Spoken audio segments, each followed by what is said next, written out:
Well, hang on, it might be Lube. It's a very good evening. Get your lube out, Welcome mate. to the Reds Report. This is Barnsley FC's longest running podcast, sponsored or powered by Barnsley Sport, and of course part of the TalkSport Fans Network. So, as always, our esteemed panel has gathered from the wrong side of the Pennines, but on the right side for all the Barnsley fans. Reds Report, Ian, how are you this evening?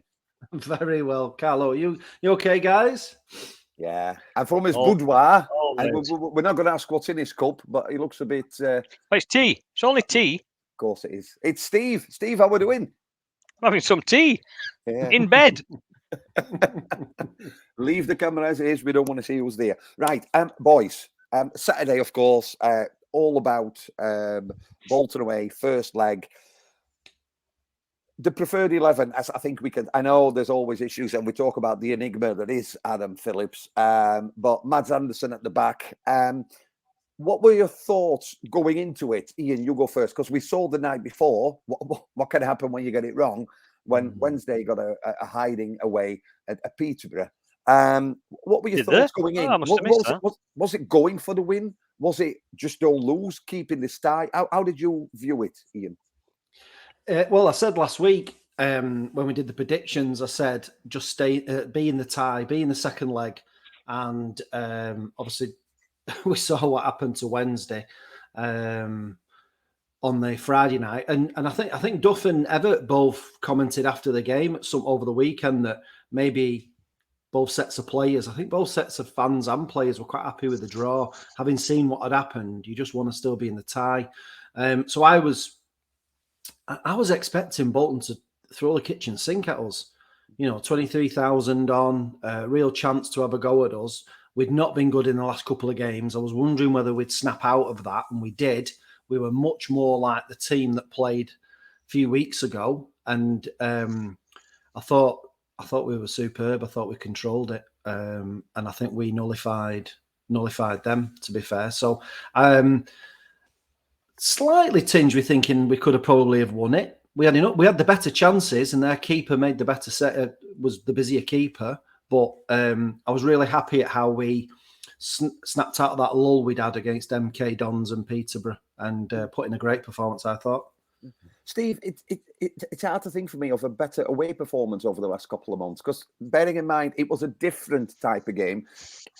Is it fair to say that we improved where we should have improved, and we rose to the occasion almost to keep ourselves in the game away from home, which has been our sort of Achilles heel all season, hasn't it? Really? Yeah, it were a cracking performance. You started with the enigma that is Adam Phillips, and I thought for me he had one of his better games. I actually saw him do a little bit more than he normally does, which was nice to see. But I think as a team they played really well. The young lad is Bradley down our right. I mean, he gave Cadden a torrid time, but he they doubled up on him and they managed to eventually keep him quiet. But as a performance, yeah, I probably expected a little bit more from Bolton. I thought they would have come at us more, but we controlled it. We controlled pace of the game. I thought Luca Connell were imperious. Write that one down, Carlo. Imperious in middle of midfield. He ran show for quite a lot at time. Their keeper, I've got to say, was outstanding. He made a couple of really, really good saves, and I thought Eisted were unlucky. I really do. It came in, bounced in front of him. How many times do you see that on a Saturday, on Match of the Day and what have you? Tried his best to keep it down. It just shot out. It was just one of them things. I suppose he wouldn't have scored if Kitchen had been in front of his man. But, somebody will probably say, well, man got in front of him. If Kitchen had been in front of his man, he probably wouldn't have got a touch on ball.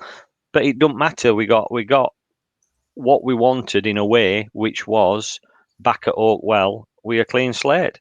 Yeah. Mm. Ian, Steve just said, and I agree, like you expected him, especially at the start, everything was coming down that side. Cadden, not saying struggling, but Cadden's probably going forward and whipping those crosses in and supplying the service for our strikers. But he had defensive work to do a lot more in the first 10, 15 minutes. Is it fair to say that as we grew in the match, we nullified them a little bit more? It's not like they ran out of ideas, but whatever they tried, just our midfield, to me, probably one of the best matches I've seen them play. Yeah, I thought the midfield three was superb. They highlighted it on Sky TV as well. They were raving about the three. I thought the discipline of the three. Steve's right. Luke O'Connell was imperious. I thought he was superb. Didn't put a foot wrong. But the way they played as a three, as a unit, the way they went across the pitch, they'd just been really well drilled and right over the pitch. I mean, we looked so much better when Anderson's at the back, don't we? We look so much more secure. Cadden, I think first 20 minutes, they were a little bit on top. Not quite what I expected. I was expecting kitchen sink, but I think early on, Cadden realised he was in for a bit of a shift. But fair play, he stuck to his duty, and like Steve said, doubled up on that Conor Bradley, and kind of nullified it. And then we grew into the game, and then we dictated the pace. We got on the ball. We either slowed it down or sped it. We dictated it, and same for like periods of the second half as well. And even when they got 1-1 and they had a bit of, I think there was a graphic at one point where we'd only had about 18% possession, but I never felt like our backs were to the wall at all. And then again, we got on the ball, settled it down. And then in the last 5 or 10 minutes, there was only us in it. We forced corner after corner and could have probably nicked it 2-1. What about the front two, Steve? Tedic starting instead of Norwood. My personal observation, for what it's worth, I thought he did a lot of work. I thought he got a lot of those balls, a lot of nice layoffs, trying to play, the Venti call in. He worked very hard, and I thought he was very effective. And I know he might have not scored a goal, but I think he kept the defence on their toes constantly. Obviously, Cole and Tedic were replaced. How did you see the front two? Tedic, for me, last 2 or 3 games where he's either started or come on, has looked a fairly decent player. I've got to say, he looks, he looks as though he has got some skills. I would have liked to have seen more of him, probably previously throughout the season. But Cole and Norwood basically have kept him on bench, haven't they? I can't say I was surprised with team selection starting Tedic and Cole. Tedic obviously being a big lad, bit of a target man. Duff must have thought that's the way he wanted to play that first leg. Cole, I thought, played quite well, had some really nice touches, some nice chances. But when we play on Friday, I've got a funny feeling that Norwood will start, to be honest. Yeah. Because at home, I think he will use Norwood, even if it's only for. He says to him, go out and run your blood to water for 60 minutes, and just be an absolute pain in their arse. And I think he will do that, and he'll bully their defenders, and he'll get on that Santos. I mean, that Santos is in team at season into with Anderson, and you can see he looks a good player, really good player.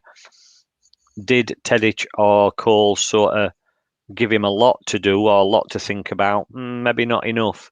I'd like to see Norwood on him, knocking him about, bit of elbowing, bit of pushing, bit of shoving, and just to sort of break him up, break game up a bit.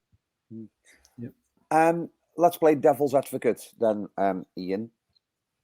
Oakwell sold out, 2,138, whatever they are. Bolton fans, top corner.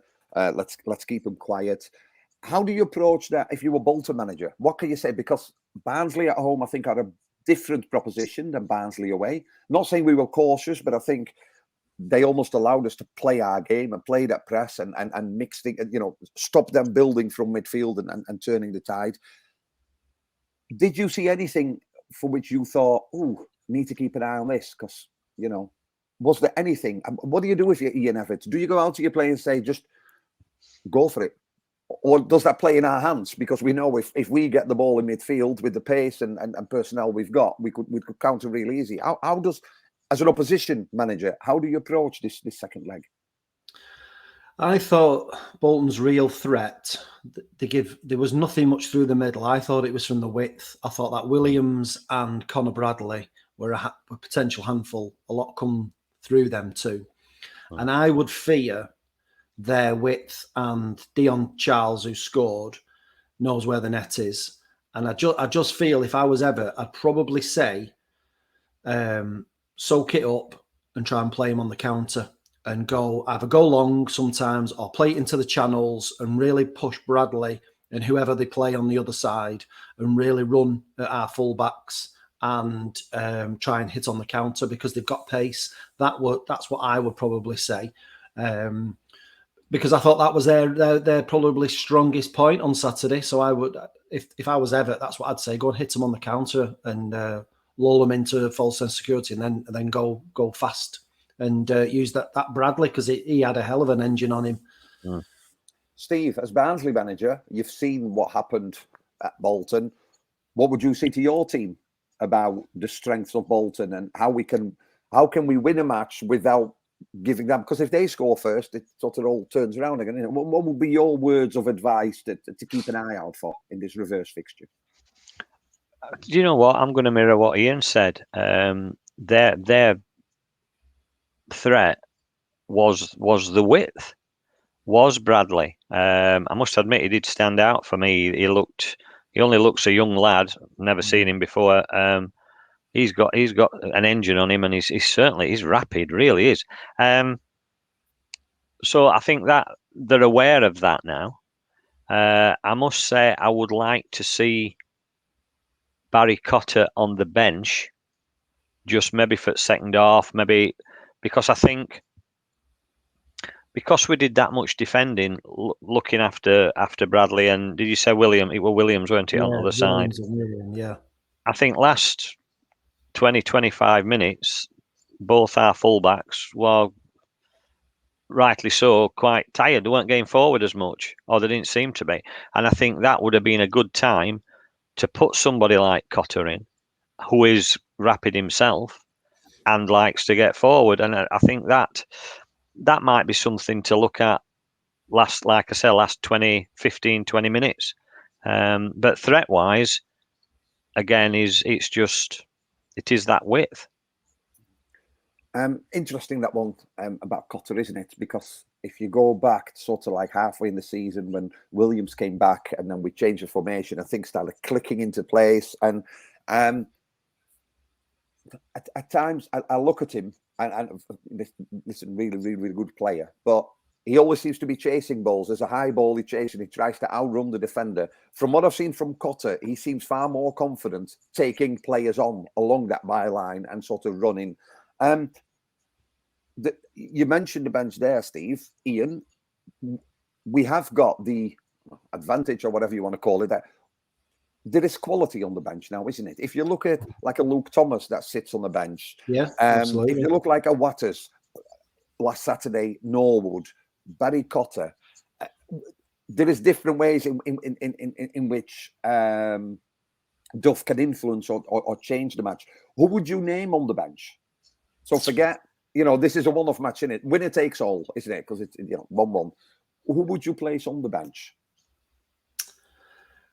I know Duff did praise Tedic, and rightly so. He had a good game, and he had probably the gilt-edged chances.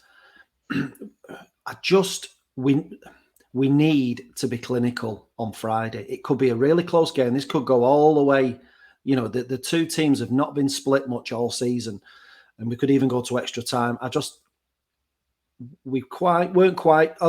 Trafford made a couple of good saves, and Tedic was a bit unfortunate because he had a couple of chances where he tried to dink the keeper, which was good rather than just smashing it against him. But we need to be clinical. I think that's where Norwood in the penalty area is that wily old striker. So I think probably maybe Tedic goes back to the bench. You've got Watters to come off. Luke Thomas can change a game last 20 minutes or in extra time if he has to come on for fresh legs. I think it's pretty much going to be the bench bar maybe one change. I think, like you say, like Steve said, maybe Norwood comes in, Tedic drops to the bench, and the lads who were there on on Saturday. He'll probably be there on Friday. I don't see anybody majorly being dropped to the bench, or anybody coming in from the shadows somewhere suddenly coming on the bench. So I think you'll pretty much still see the same. What is it, 16 or whatever, with the 5 on the bench or whatever it is.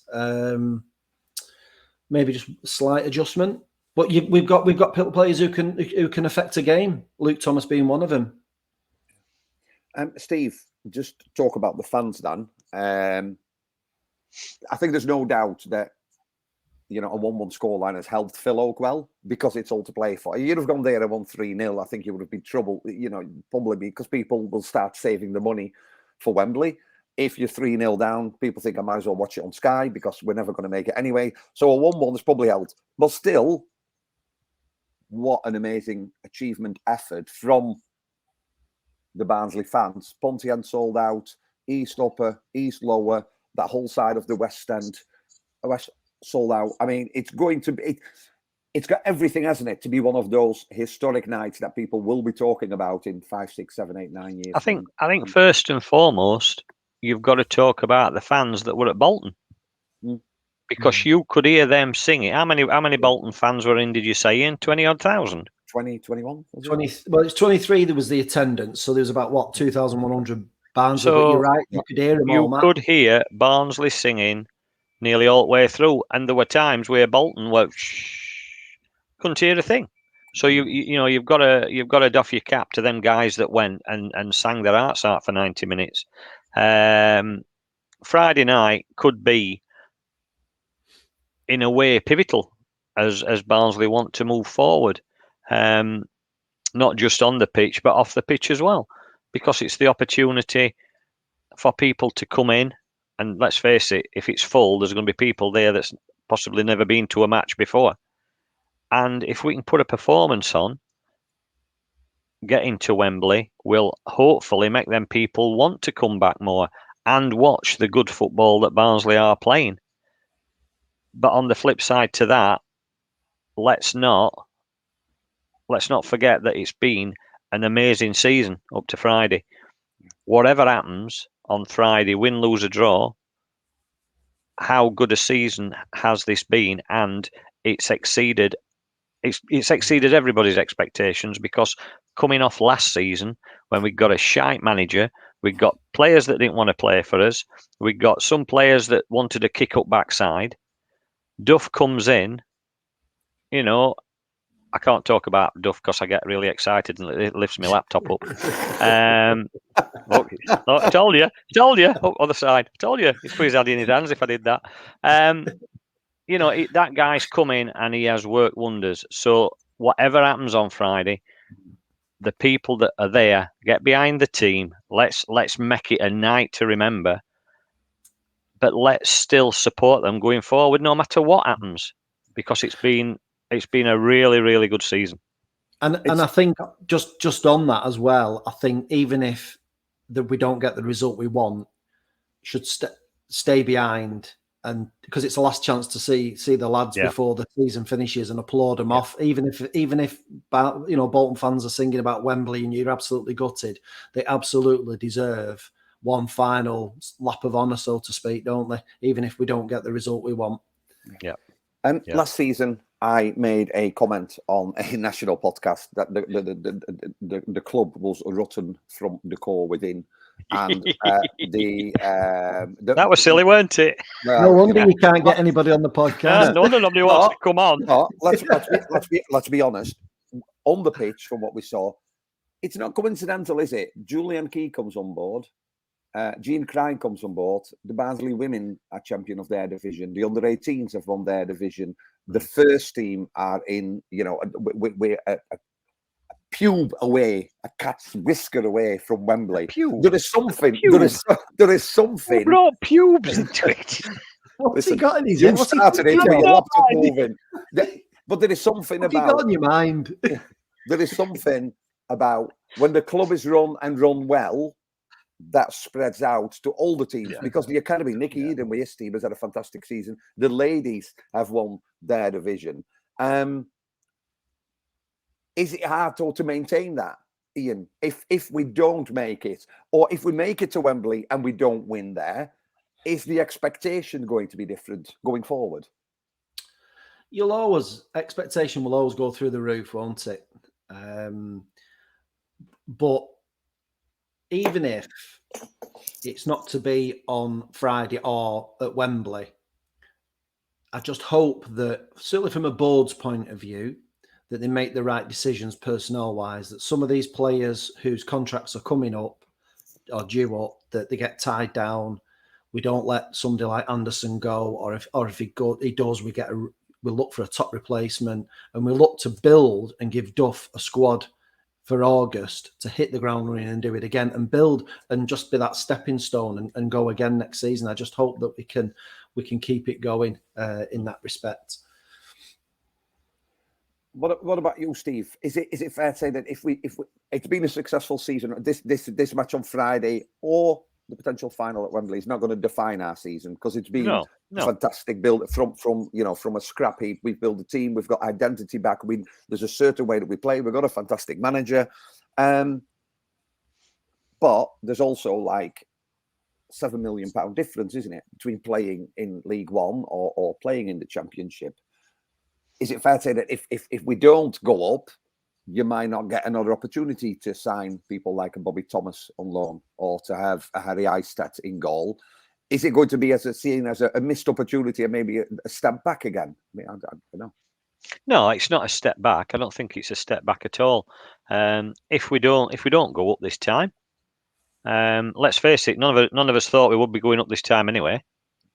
We'd have been quite happy to be talking now about a mid-table finish after, as I say, what went off last season. I think the board, have got to be applauded in a lot of ways, for supporting Duff, for making a fan experience, for bringing fans in, for trying to do different things. But then it's up to them, to be honest, whether we stay in League One or whether we go up. It's up to the board to keep this momentum going.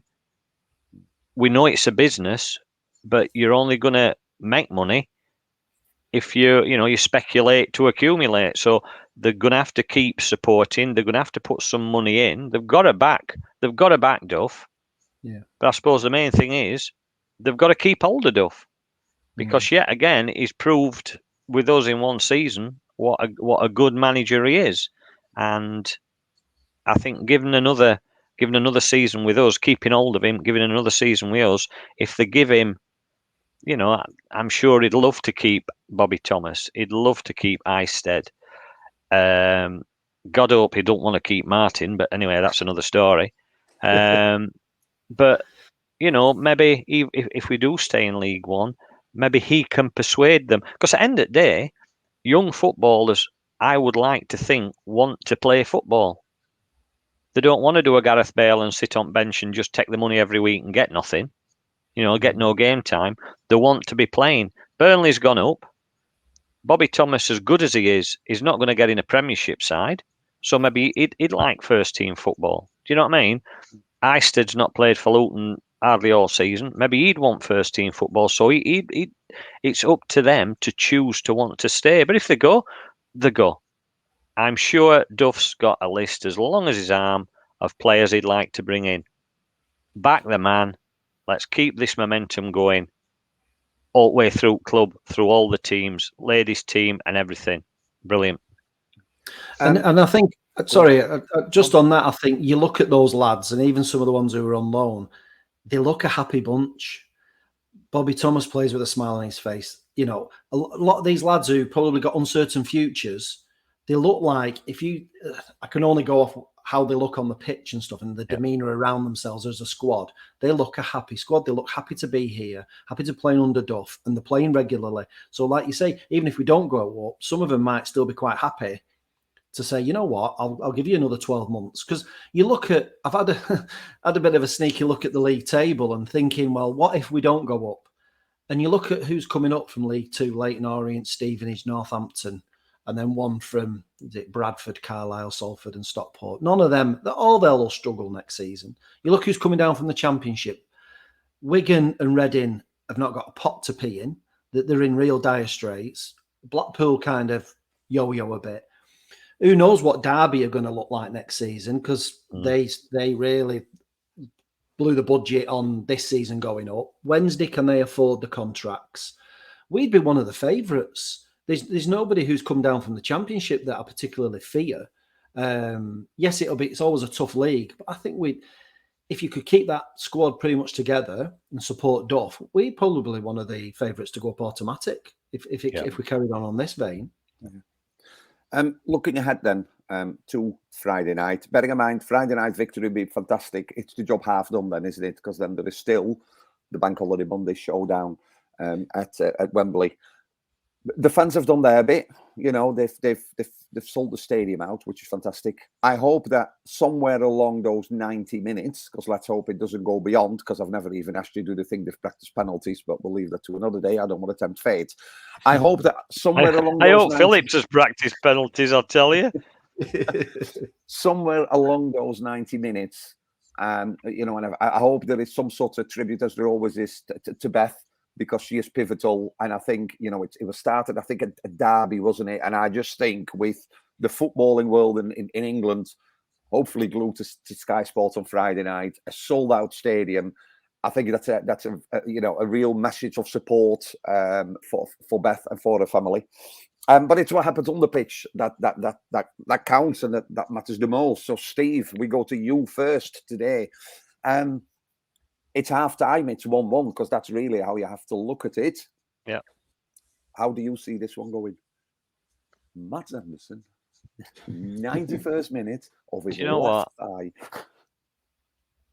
I think first, probably first half, I'll be really cagey, because it's same as anything, in it. Both teams want to win, but neither team wants to lose. So I think it'll be cagey. I think it'll be like watching two heavyweight boxers. They'll be landing punches, and you know, I think that's just the way the game will go. However, if we can maintain our home form the way we've been playing, and Duff, I'm sure, has got a game plan in mind after last Saturday. I think we'll be too strong for him. I really do. I think we'll be too strong for him. Do you want to score now? Yeah, please. And the Barnsley goal scorer, Harry Eisted, 6th minute.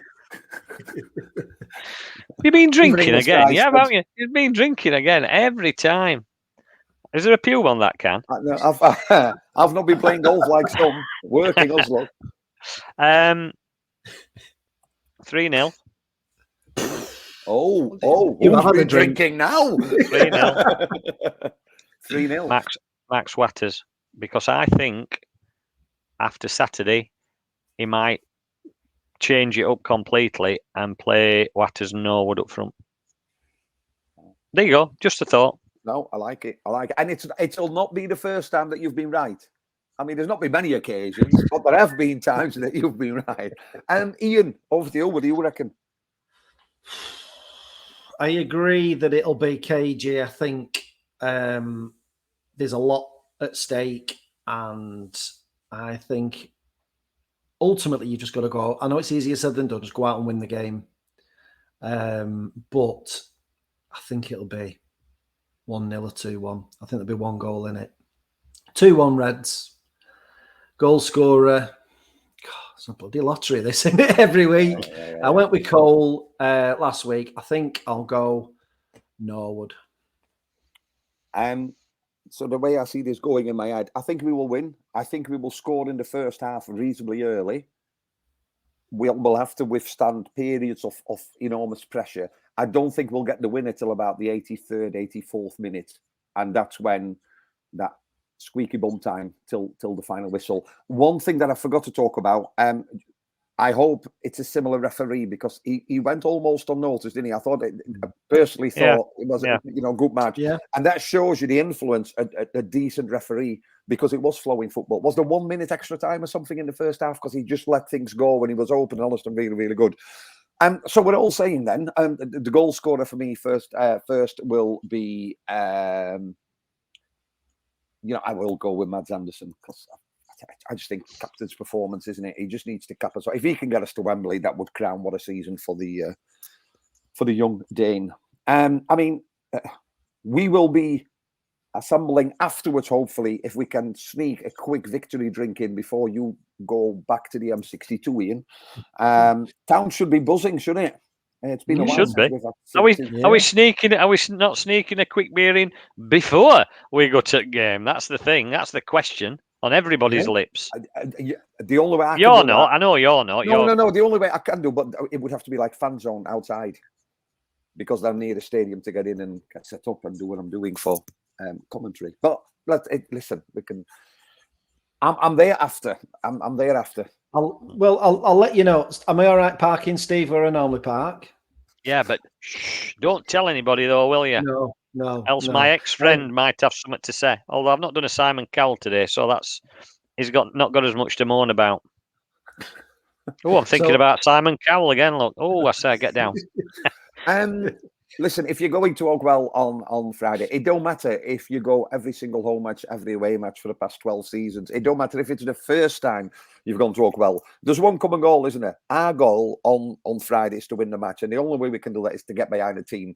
And if somebody slips or somebody makes a bit of an error, let's not get on the back. Let's back the boys. Let's get them to Wembley.